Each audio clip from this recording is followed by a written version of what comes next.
Shotgun leader, this is Alpha X-Ray 49er. You are cleared for pitch pull, over. Start engines. Pitch pull in 10 seconds. Weapons armed.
Burst limit 10. Burst limit 20.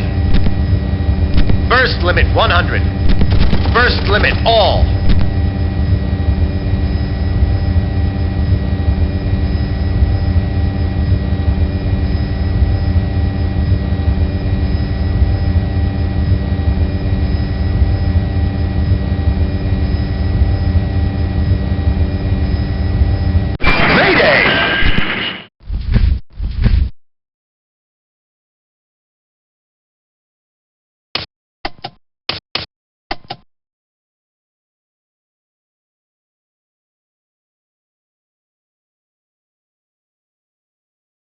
Shotgun leader, this is Alpha X-Ray 49er. You are cleared for pitch pull, over. Start engines. Pitch pull in 10 seconds. Missile launch. We're taking hits. Weapons armed. We're hit. Burst limit 100. Burst limit all. Missile launch.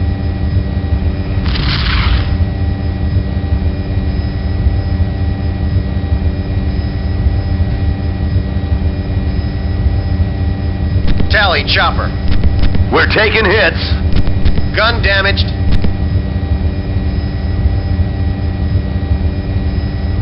We're damaged. ATAS damaged. Tally chopper. Mayday!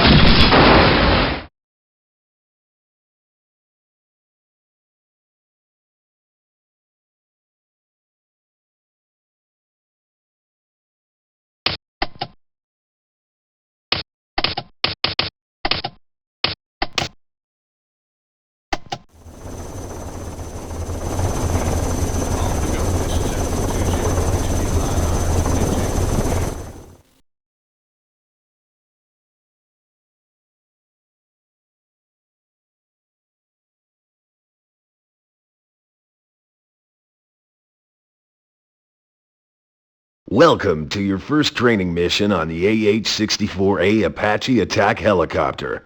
I am Master Warrant Officer McNabbott, your instructor pilot for this training course. As a rookie aviator, we will first familiarize you with the cockpit, basic flight controls, and systems. Then you will attempt to take off and practice the flight controls. As pilot of the Apache, you sit in the back seat of the aircraft. The front seat is occupied by your co-pilot stroke gunner, or CPG.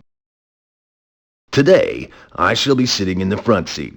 I have disabled your controls and will hand over control to you when we come to practice the takeoff. You may look around the cockpit by pressing the arrow keys between the main and side keypads. If your joystick has a coolie hat switch, you may use that instead. To center the view, press the 0 key on the side keypad. Now take a moment to look around. Press the space bar when you've finished. Good. Now we'll quickly review the cockpit instruments. I shall point these out to you, and you will be able to learn more about them by reading the flight manual.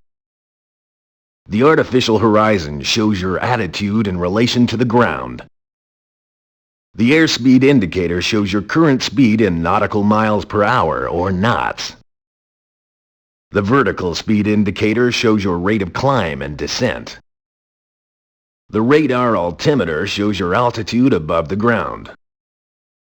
The barometric altimeter shows your altitude above sea level. The compass shows the direction you are currently facing. The line on the compass is the direction to your next aircraft control point. The clock shows the current time of day. The radar warning receiver shows the location of enemy radar-guided SAM and AAA units. The center video display shows the infrared view from the Pilot Night Vision Sensor, or PNVS. There are 2 panels of warning lights in the cockpit. The caution stroke warning panel is down and to the right. There are 13 warning lights on this panel. Your flight manual describes what they mean. The master caution warning panel is above the PNVS display. These warning lights light up only in a serious emergency. Important though these instruments are, most of your flight and combat information will be available through your IHADS display. IHAD stands for Integrated Helmet and Display Sight System. It is a helmet-mounted sight that displays symbol and imagery onto a lens in front of your right eye. Briefly, I'll just point out to you the important elements of the IHADS display. At the top of the IHADS is the heading scale. The lubber line in the center of the scale indicates the helicopter's current magnetic heading. The arrow below the heading scale shows the direction to the next aircraft control point, or ACP. We will look at ACPs in more detail in the 3rd training mission. The solid arrow on the heading scale shows the bearing your co-pilot stroke gunner is looking along. At the bottom of the IHADS is the TADS field of regard. It shows the direction the TADS, or Target Acquisition and Designation System, is looking in. Up and to the left we have the engine torque indicator. This gives engine torque as a percentage number. If you over-torque the engine, a box will appear around this number. Below this we have the airspeed indicator, which gives the speed in nautical miles per hour, or knots. To the right, we have the altimeter. The digital readout gives the radar altitude in feet. Next to this is an analog altitude and vertical speed display. The arrow shows the rate at which the helicopter is changing altitude. If centered, as it is at the moment, the aircraft is not changing altitude. If this arrow moves upward, it means the aircraft is climbing. If it moves downward, the helicopter is losing altitude. The distance from the center line indicates how fast the aircraft is climbing or diving. The vertical scale shows the helicopter's altitude within 200 feet of the ground. This scale becomes solid as you climb until you reach 200 feet. Above 200 feet, the scale goes blank and only becomes solid again when you dip below this altitude. In the center of the IHADS is the line of sight reticle. This is the center point you're looking at. Also in the center, though you can't see it at the moment, is the velocity vector, a line which indicates your direction of travel over the ground. Near the velocity vector is a circle. This is the acceleration cue. I'll explain both of these symbols once we're in flight. Finally, to the right and left of the field of regard are the high-action displays. These indicate distance, range, and weapon data, and will be explained in future training missions. Now we have looked at the cockpit and displays, I will take you through the flight controls. These are the collective, the cyclic, and the tail rotor controls. The collective supplies lift by controlling the engine power and rotor pitch. Put simply, the more collective, the greater the lift. The amount of collective is indicated by the engine torque indicator to the top and left. This indicator is a guide to the amount of lift your rotors are generating and is measured on a percentage scale. You can increase collective by using the plus key and decrease it by using the minus key. Alternatively, you can use the throttle on your joystick if there is such a control. Increasing collective will cause you to climb. Decreasing it will make you sink towards the ground. Fine-tuning the collective in flight will allow you to balance lift and gravity. When you achieve this, you will hover. You can over-torque your engines, taking them over 100%. This increases wear on the engines, but allows emergency lift. When the engines over-torque, a box will appear around the torque indicator. Aside from the collective, the other important control is the cyclic. Most of you will be using a joystick to control the cyclic, but you can also use the direction keys on the side pad of the keyboard as well. The cyclic controls the pitch and bank of the helicopter's rotor disc. Moving the cyclic tilts the rotors, causing the aircraft to fly in the direction of the tilt. If you push the stick forward, you'll fly forward. If you push it to the right, you'll fly sideways to the right. If you pull it back, you'll fly backward, and so on. A simpler way to describe this is if you imagine the main rotors as creating a column of lift, or thrust, downward, with the helicopter balancing on the top of the column. If you tilt the column forward, the thrust tilts backward, pushing the helicopter forward. If you tilt it to the right, the thrust is directed to the left, and the helicopter flies right. The more you tilt the rotors using the cyclic, the more thrust is being used to fly forward or sideways or whatever. Of course, because less thrust is being directed downward, the helicopter will lose some of the lift that is keeping it aloft. Therefore, when you fly in any direction, you will usually have to increase the collective to compensate for the reduced lift. The final control is the tail rotor control. The tail rotors stop the helicopter from spinning due to the engine torque, and if they fail, the aircraft will go into an uncontrollable spin.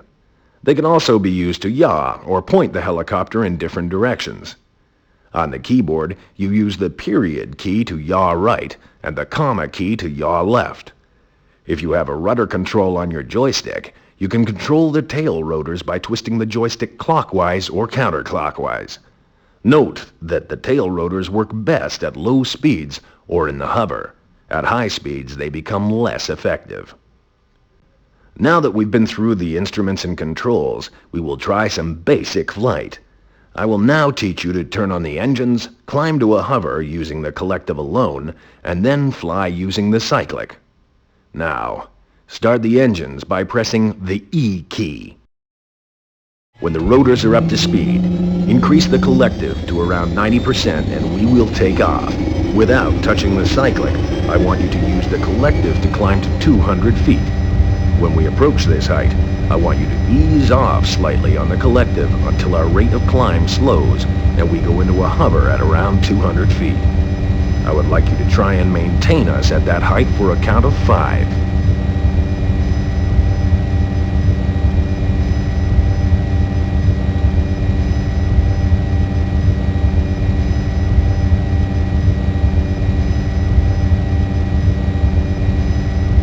You're too low. Increase the collective to climb to 200 feet.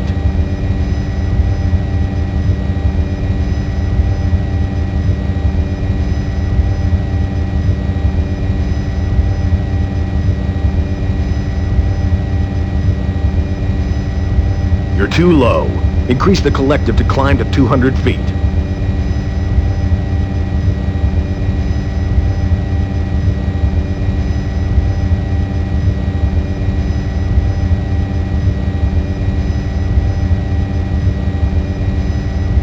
You're too low. Increase the collective to climb to 200 feet.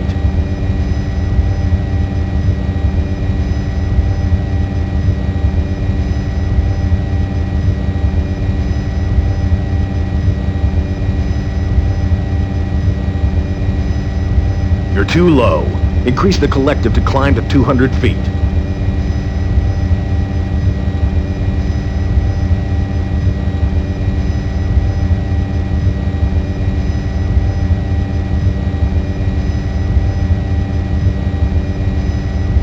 You're too low. Increase the collective to